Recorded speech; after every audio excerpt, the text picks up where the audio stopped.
The amber sand beneath Davin Cross's weathered boots had turned to glass under the relentless heat of 3 suns. For 9 days he had walked across the scorched expanse, following nothing more than a persistent ache in his chest that pulled him forward like an invisible thread. His water reserves had been exhausted yesterday, his emergency rations 2 days before that. By all rights, he should be dead, another bleached skeleton joining the countless others that marked this wasteland's grim history. Yet here he stood, alive and inexplicably driven, gazing up at the impossible sight before him. The obsidian citadel rose from the desert like a fever dream made manifest. Its black towers spiraled toward the violet sky, their surfaces so perfectly polished that they reflected the dying light of the triple sunset in sheets of liquid fire. The fortress was enormous, easily the size of a small city, yet it seemed to float just slightly above the dunes, supported by some antigrav technology that hummed with barely audible power. Davin had spent the last 15 years as a freelance trader, moving between systems and dealing in rare minerals, ancient artifacts, and information. He had seen wonders that would drive lesser minds to madness, walked the crystal gardens of Andromeda's prime, negotiated with the hive minds of the Crab Nebula. Nothing had prepared him for this. The citadel's gates were carved from a single piece of midnight stone, inlaid with symbols that seemed to shift and writhe when he wasn't looking directly at them. As he approached, his plasma pistol felt inadequate against his hip. The weapon was military grade, capable of punching through starship armor, but it seemed like a child's toy in the shadow of this ancient fortress. The gates opened without sound, revealing a corridor that stretched into blue-lit depths. Cool air rushed out, carrying scents that made his head spin, burning ozone, exotic flowers, and something else. Something that reminded him of promises made under alien stars, though he couldn't place the memory. Guards appeared from hidden alcoves as he entered. They were tall and graceful, clearly not human, with skin that held a subtle luminescence and eyes like captured starlight. Their armor was crafted from scales that shifted color with their movements, and they carried weapons that hummed with contained energy. They flanked him silently, neither threatening nor welcoming, simply ensuring he continued forward. The corridor opened into a throne room that defied architectural possibility. The ceiling soared into darkness, lost among floating crystal formations that cast prismatic light in every direction. The floor was polished obsidian that reflected not just their images, but seemed to hold glimpses of other places, other times. Davin caught sight of burning cities, peaceful meadows under foreign suns, faces he didn't recognize, but somehow knew.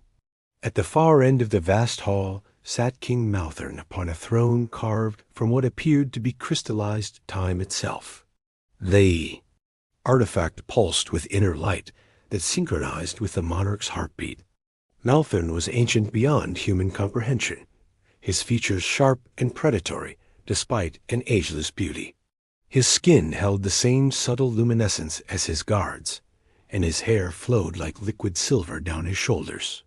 A crown of black metal and captured stars adorned his brow. The court was filled with beings from a dozen different worlds.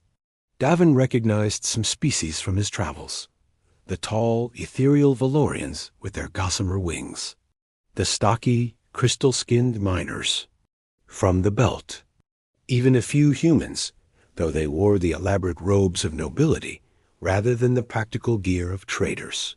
All watched him with expressions ranging from curiosity to barely concealed hunger. "You crossed the scorched expanse alive," Malthorn's voice resonated through the hall like distant thunder. His accent was strange, musical yet alien, as if his throat wasn't originally designed for human speech. "Impressive. Most who attempt the crossing become glass statues before the first sun sets." Davin said nothing. 15 years of dangerous negotiations had taught him that sometimes silence was more powerful than words. He met the king's luminous gaze steadily, ignoring the whispers that rippled through the assembled court. Malthorn's lips curved in what might have been amusement. "Name your reward, traitor. I know what you are, what brings wanderers like you to my domain." He gestured to a corner where chests overflowed with crystalline formations that pulsed with their own light, temporal crystals, each one worth more than most planetary governments see in a year. The king's hand moved to indicate weapon racks that lined the walls. "Or perhaps you prefer armaments? Plasma lances that can crack moons, phase shifters that bend reality itself.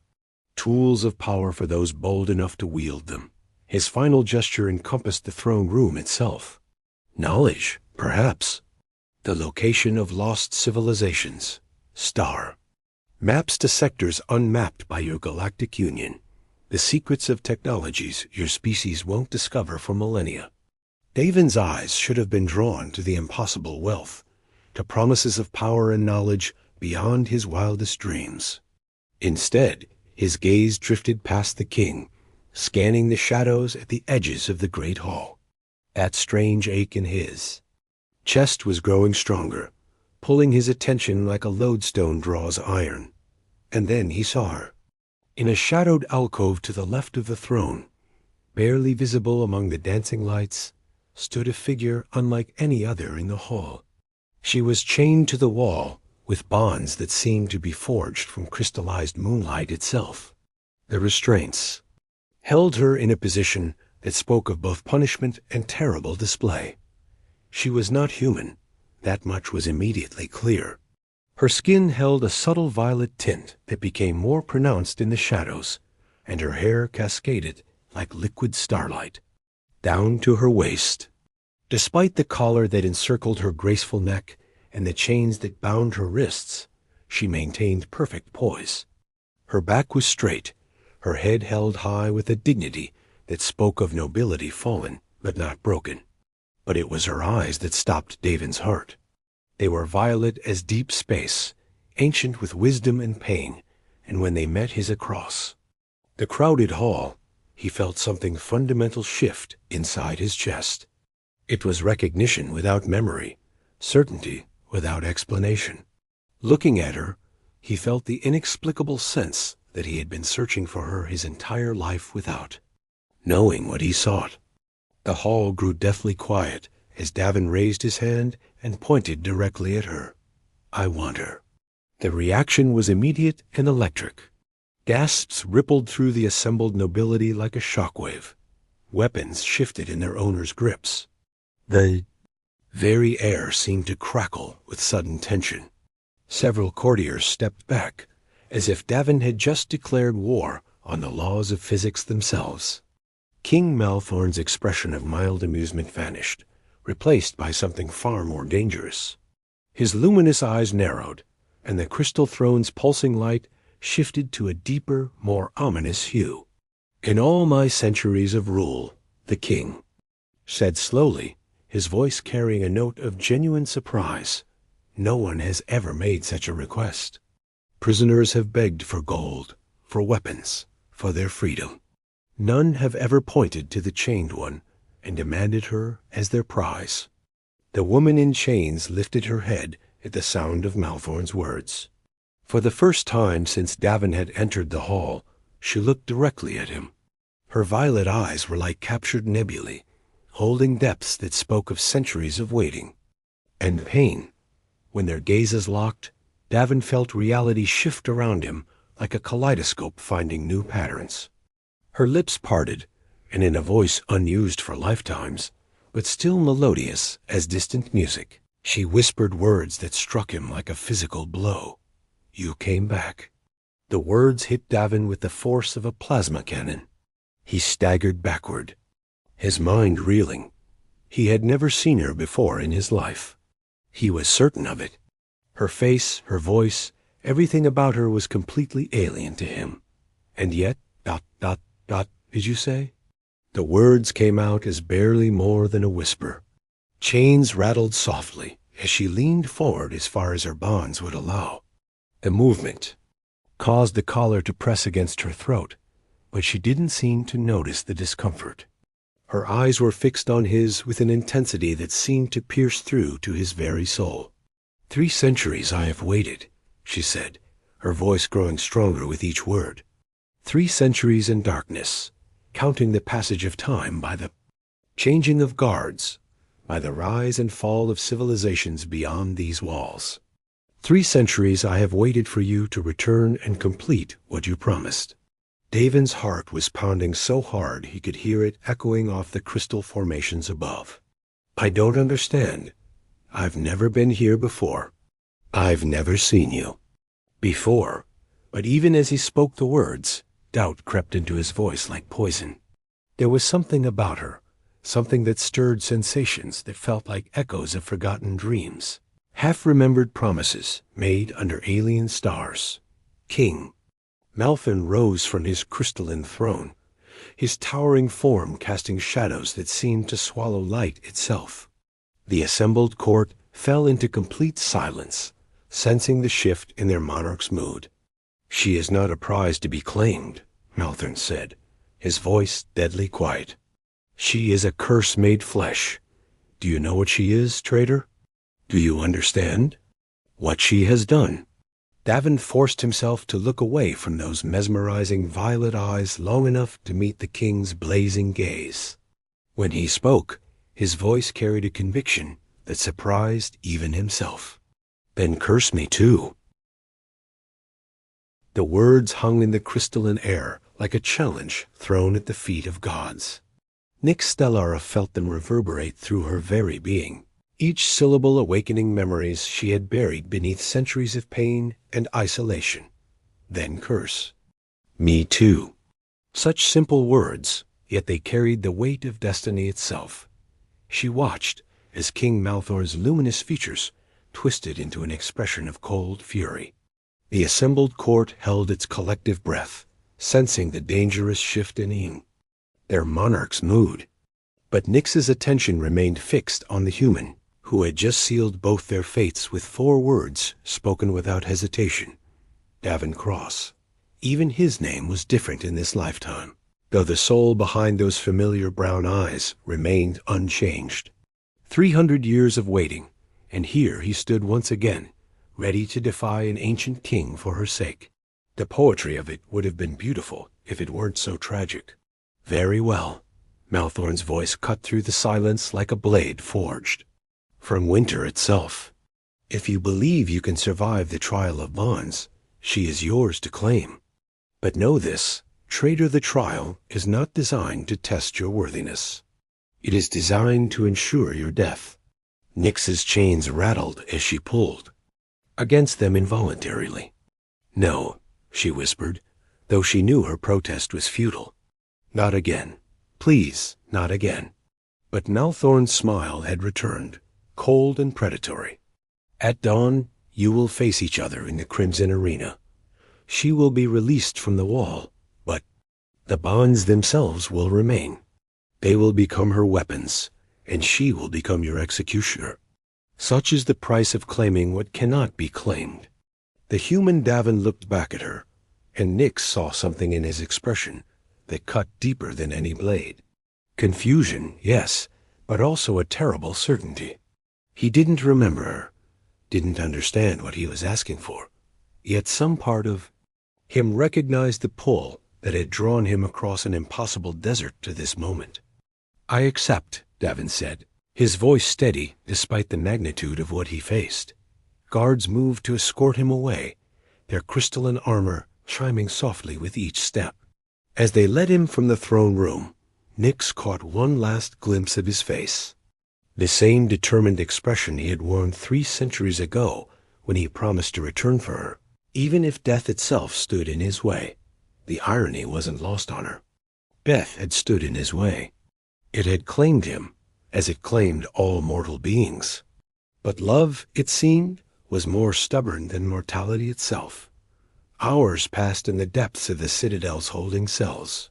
Nyx had been moved to a chamber adjacent to Davin's, separated by walls of living crystal that pulsed with their own inner light.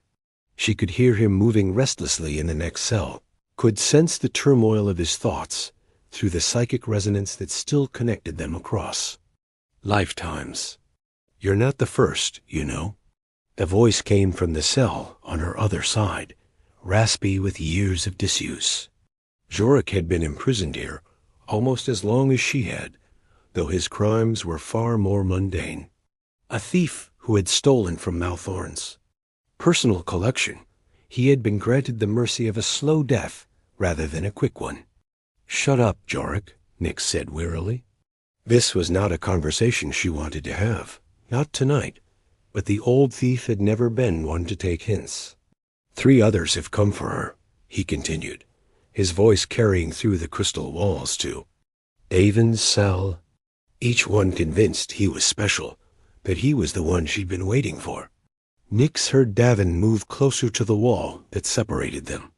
She could picture him pressing his ear to the crystal, desperate for any information about what he faced, what happened to them.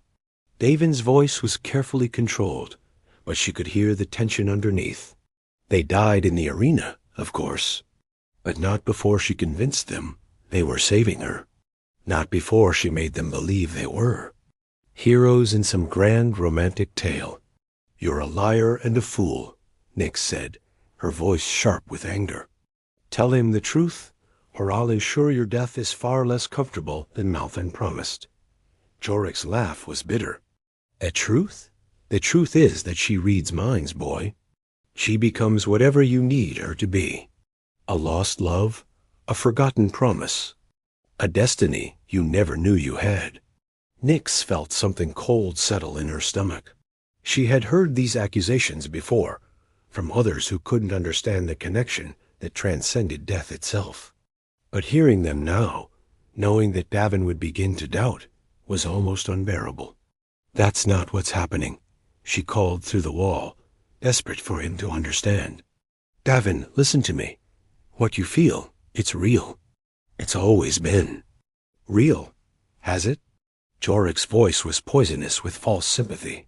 "Tell me, traitor, when you look at her, do you feel like you've known her forever? Like you've loved her across lifetimes?" The silence that followed was damning. Nix closed her eyes, feeling the weight of centuries pressing down on her. She could almost see the doubt creeping into Davin's mind, the rational part of his consciousness, reasserting itself now that he was away from her presence. "Yes," Davin admitted finally, his voice barely above a whisper. "How convenient," Jorik continued relentlessly. "A nobody from the outer systems just happens to cross an impassable desert, to find the one woman in the galaxy who claims to remember him from a past life. How convenient that your greatest desire is to save a chained princess." Nix felt tears sliding down her cheeks, each one a crystal droplet that caught the chamber's ethereal light. She had endured 3 centuries of imprisonment, survived torture. That would have broken lesser beings, faced the slow erosion of hope day after day. But listening to the man she loved begin to doubt their connection was agony beyond anything Malthorn had ever devised. "Before you decide I'm lying," she said, her voice carrying clearly through the crystal walls, "let me tell you who you were." Another long silence, then barely audible. "Tell me." Nix took a breath that felt like swallowing starlight. "Your name was Cashin Thorn. You were an explorer for the old Terran expansion fleet, before the Galactic Union existed. You had eyes the color of ancient Earth, and a scar on your left shoulder from a plasma burn you got on Kepler 442b. She heard Davin's sharp intake of breath. His current body bore no such scar, of course, but souls remembered what flesh forgot. You loved coffee made from beans grown in artificial gravity, and you had a habit of humming old Earth songs when you thought no one was listening. Your favorite was something called Blue Moon, though you never remembered all the words. How could you know that?" Davin's voice was shaking now. "Because I was there," Nix continued, her voice soft with memory. "I was the navigator aboard your ship, the Stellar Wind, We weren't supposed to fall in love fraternization. Between crew members was forbidden. But space is vast and lonely, and sometimes hearts don't follow regulations. She could picture it all so clearly. The cramped quarters of the exploration vessel, the long nights spent calculating jump coordinates while Cashin worked on ship repairs.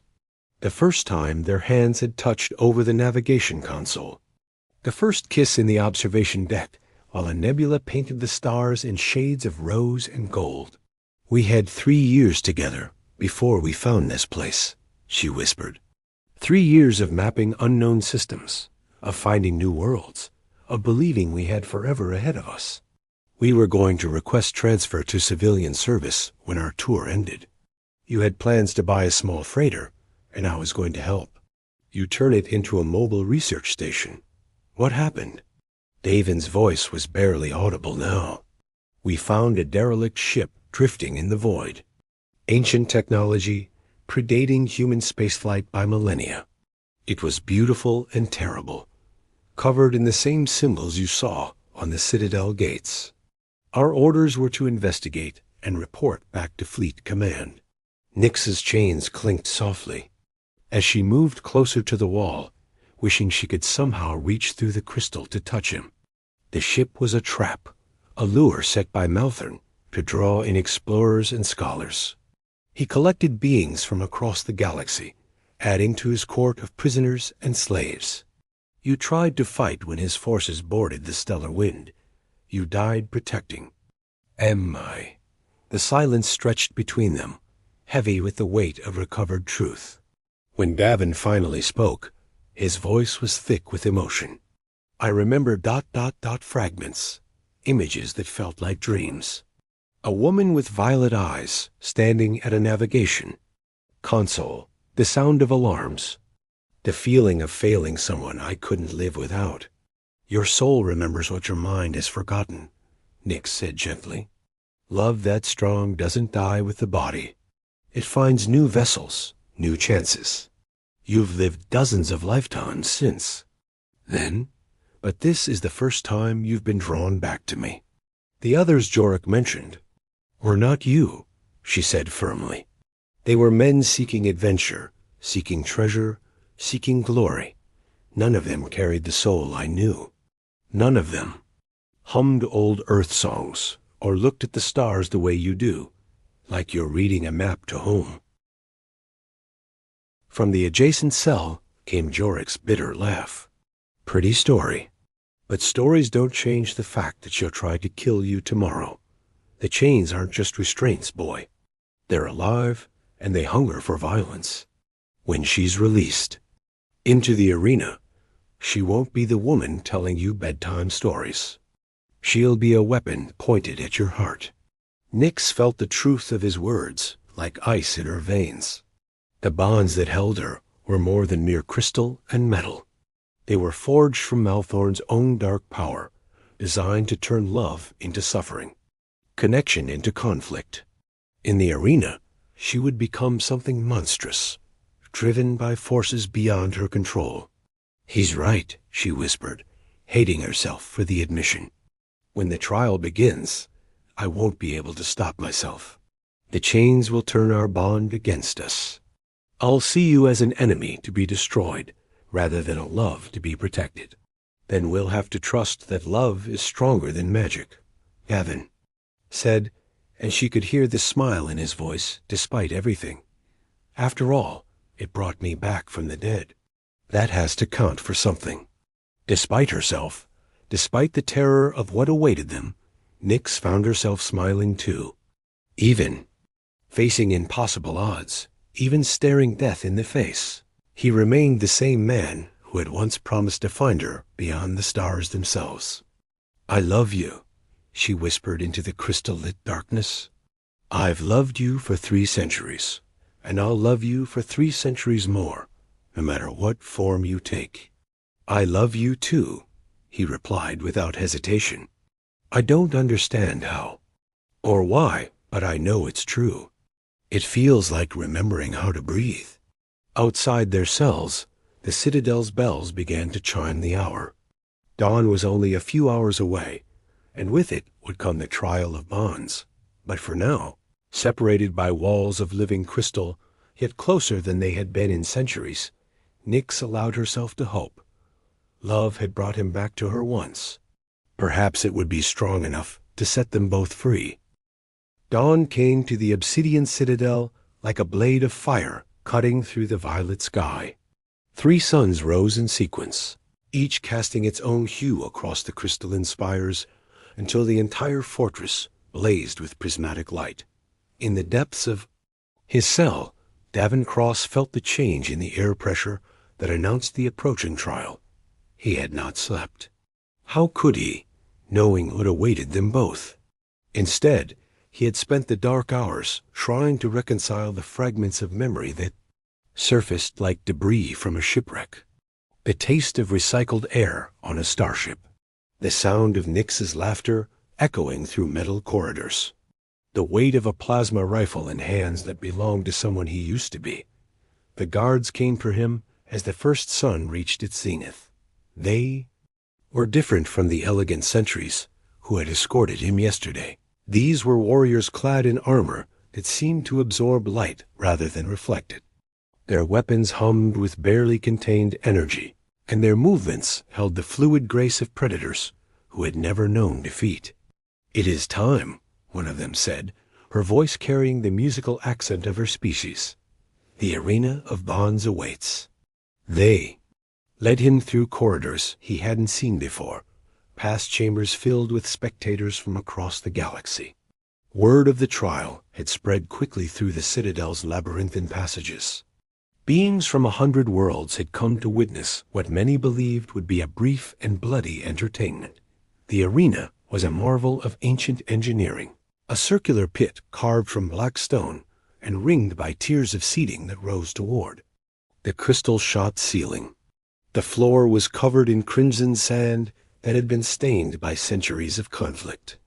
Davin could smell iron in the air, the metallic scent of spilled blood that no amount of cleaning could fully erase. King Malthorn sat in his observation box, the crystalline throne transported for the occasion. He wore robes of midnight blue. That seemed to hold captured starlight, and his crown pulsed with the same otherworldly energy that powered the citadel itself. His luminous eyes found Davin immediately, and his smile was cold as the void between stars. "Behold!" Malthorn's voice resonated through the arena, magically amplified so that every spectator could hear. A love story written in blood and bound by chains of starlight. Today we shall see whether mortal affection can triumph over cosmic justice. The crowd roared its approval, a sound like thunder rolling through stone corridors. Davin barely heard them. His attention was focused on the figure being led onto the arena floor from the opposite entrance. Nyx moved like poetry given form, despite the chains that bound her wrists and ankles.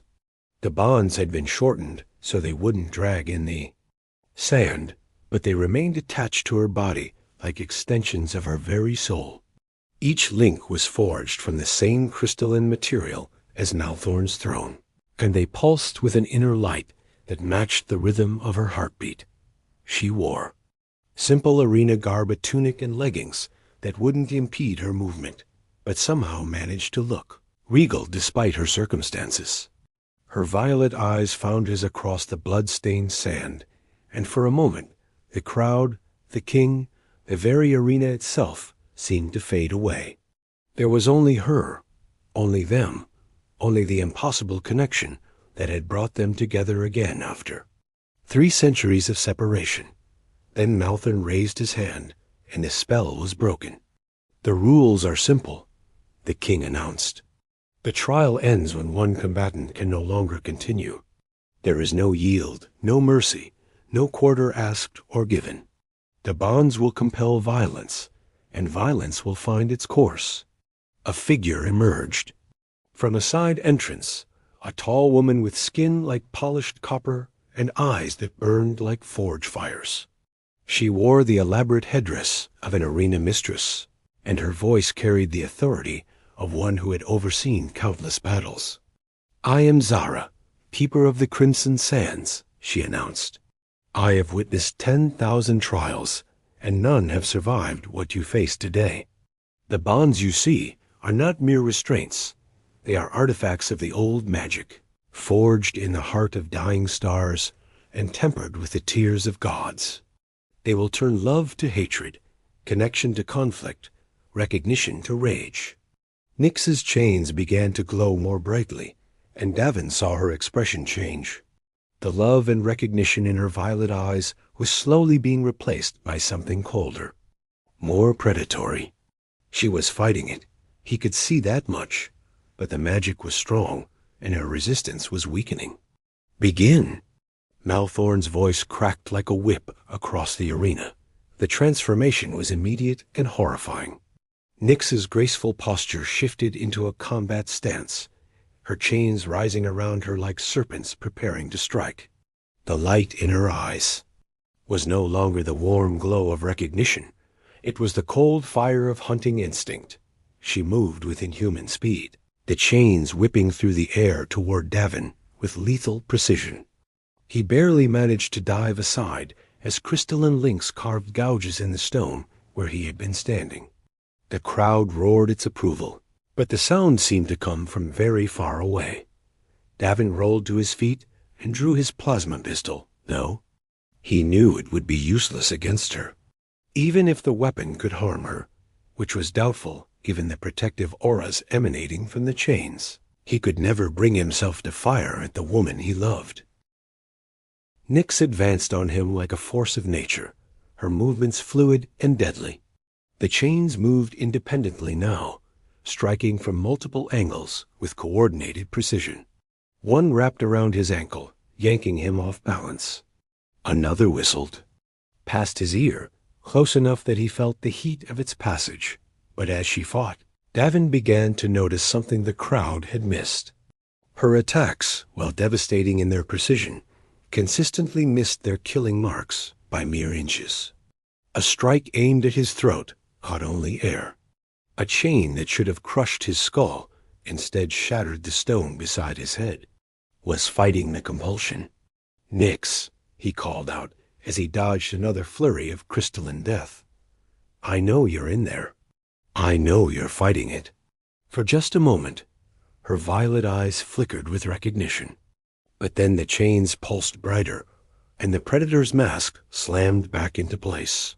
She snarled, actually snarled, and launched herself at him with renewed fury. This time there was no hesitation in her attacks. The chains sought his flesh with hungry precision, and Davin felt the hot kiss of crystalline edges as they found their marks.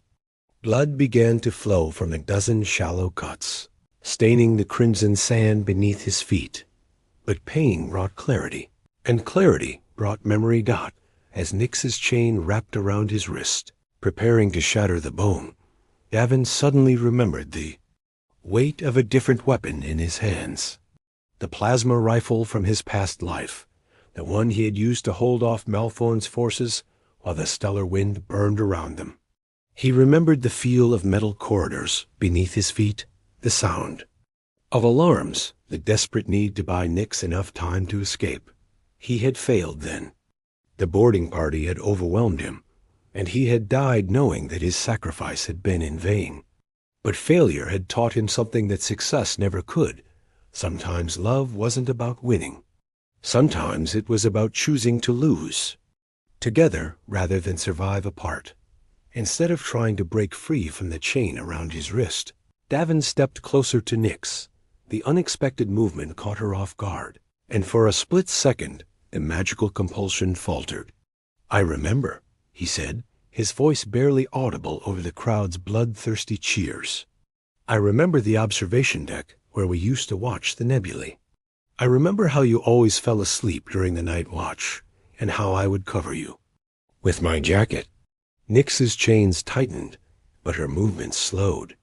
The predator's mask was cracking, revealing glimpses of the woman beneath. "I remember our last conversation," Davin continued, stepping even closer despite the danger. "You said you were afraid we'd never get our chance to explore the galaxy together. I promised you we would have forever." The chains were cutting into his flesh now, but he ignored the pain. He was close enough to see tears forming in Nyx's violet eyes, close enough to watch her fight against the magical compulsion with every fiber of her being. "I kept my promise," he whispered. "It just took me a little longer than expected." With a sound like breaking crystal, Nyx's resistance shattered the magical compulsion entirely.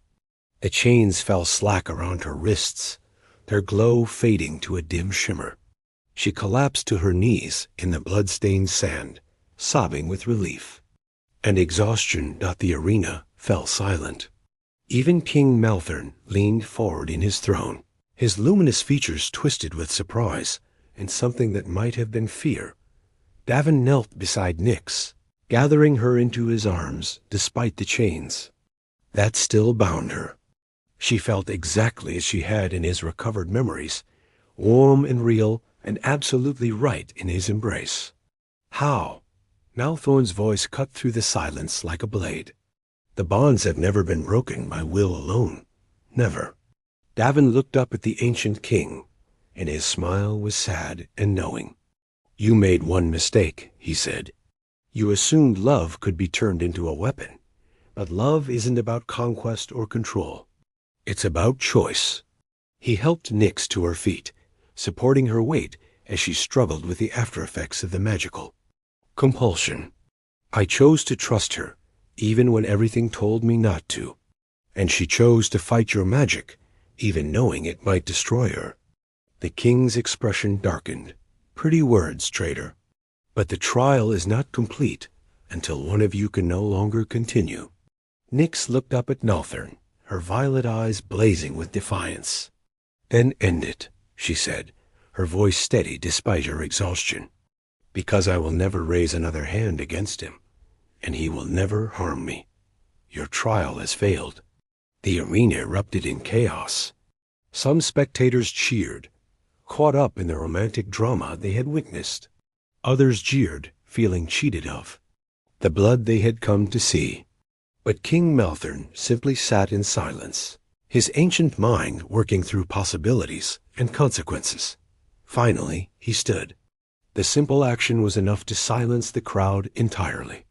"Fascinating," he said, his voice carrying clearly through the stone amphitheater. "In 10 millennia of rule, I have never seen the bonds broken by love alone. You have accomplished something that should be impossible." Davin felt a chill of premonition. This was not the tone of a king admitting defeat.